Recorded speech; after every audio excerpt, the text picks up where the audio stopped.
Okay, good afternoon everyone. Ito part importante ito. Babala to sa mga mahilig magsabi na, "O sinong taga Cubao dito? Nandito ako sa Cubao." "O sinong nasa Pasay? Dito po ako sa Pasay." Mga ganon. "Uy, sinong nasa Abinida? Nandito ako ngayon." Part, mag-ingat po kayo. Ingat po kayo ha. Dahil lalo na pag ang profile nila, maliban lang iba na ang profile, mga timeline nila, yung mga trabaho nila, kung saan sila nagtrabaho, nakikita mo yung buhay nila. Halimbawa, nasa farm, makikita mo sila nasa farm, or makikita mo sila teacher, mga ganon.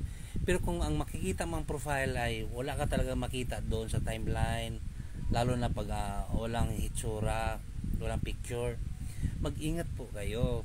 Dahil minsan po, hold upper po ang makamit ninyo. Totoo yun po. Totoo yun po. Yung nasa Isitan, nasa Quiapo, nasa Ricto, halimbawa, mga bata pa kayo, mainit pa kayo, ma-make up kayo doon ng mga cool boy, mag-ingat kayo dahil ang daming hold upper niyan. Oo. Ngayon, paano kung isa sa mga hold upper doon ay gumagalaw din sa Facebook? Delikado.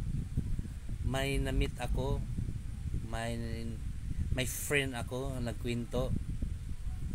Alam mo bang pagdating sa motel, hinubaran sa part, damit, pantalon, sapatos, nakabrief na lang siya. Biruin mo yung kwento na yan.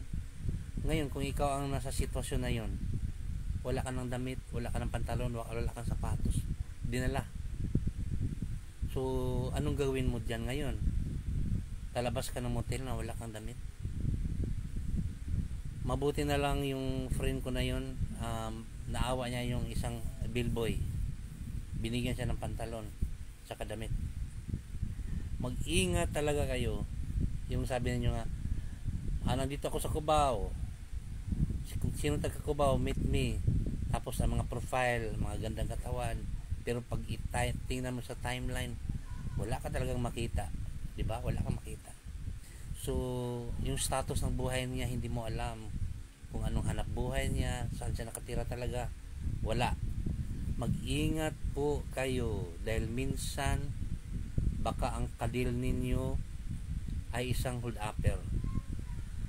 Halimbawa, kung hindi niyo napigilan, make up kayo ng lalaki sa Cubao or sa Quiapo or sa Ricto, huwag niyong hayaan na siya ang magpili ng motel. Dahil kakunsaban niya ang mga tao doon sa hotel, may kakunsabang pulis yan. Kung hindi niyo mapigilan yung libog ninyo, kung talaga makapick up pa kayo ng lalaki, kayo mismo ang magdala or magpili kung saang motel. Dahil kung hayaan mo sila, dalhin kayo doon sa motel na kilalang kilala na siya, kunsabo pa na po niya yon, at saka may kontak na pulis yan. Lalo na may yung mga bakla na hindi nag-show na bakla siya, lalo na yung mga pamilya na asawa. Takutin yan doon, takutin yan. Tapos may pulis pa. Talagang maka-withdraw ka ng pera sa bangko, maniwala ka. Maraming tulisan dyan, mag-ingat kayo. Kaya kayo, yung magsabi nga, makita tayo sa Cubao, tapos wala kang makita sa timeline kung saan ang trabaho, kung anong, wala, totally wala kang makita sa ano niya. Mag-ingat ka dahil ang iba niyan tulisan, hold upper po. Maniwala ka, kawawa ka lang talaga. Bahala kayo. At saka maliban doon, yung sakit na makukuha ninyo, kung ako sa inyo, maghanap kayong makilala ninyo. Pagkatapos, kung magkaroon kayo ng partner, i-enjoy ninyo. I-enjoy kung anong meron ka, kung sinong partner mo, i-enjoy mo po. Huwag ka nang maghanap ng iba po. Yun lang. Yung bang halimbawa, nakamit ka ng isang teacher, isang tricycle driver, ganon, dapat makontento ka, i-enjoy mo yun.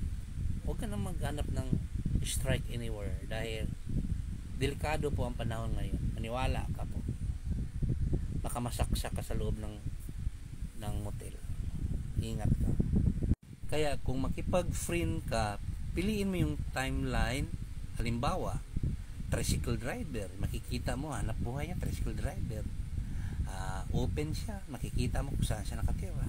Tricycle driver, okay yan. Hindi tayo mamimili ng status sa buhay, mayaman o hindi. Tapos makikita mo nagtitinda siya, may tindahan siya, makikita mo sa timeline nagtitinda siya, makikita mo sa mga video niya nagtitinda siya, or makikita niyo mga security guard, dami niyan, mga secure, oo. Or makikita mo mga teacher, makikita mo nasa school siya, di ba? Makikita mo sa timeline niya nasa school, o mga ganun ba, maganda yung mga ganun. Makikita mo farmer siya, nag-alaga siya ng manok, nag-alaga siya ng baboy. Talagang makikita mo yung status niya sa buhay, kung anong trabaho niya, kung anong pagkatao niya. Hindi yung nagtatago, walang profile, hindi mo alam kung sino. May tulisan dyan na halo part. Mag-ingat ka, hindi, huwag kayong maniwala. Minsan nga, natakot ako, hiya ako dahil baka makita nila, malaman ang pagkatao ko. Oo na, nangdoon tayo.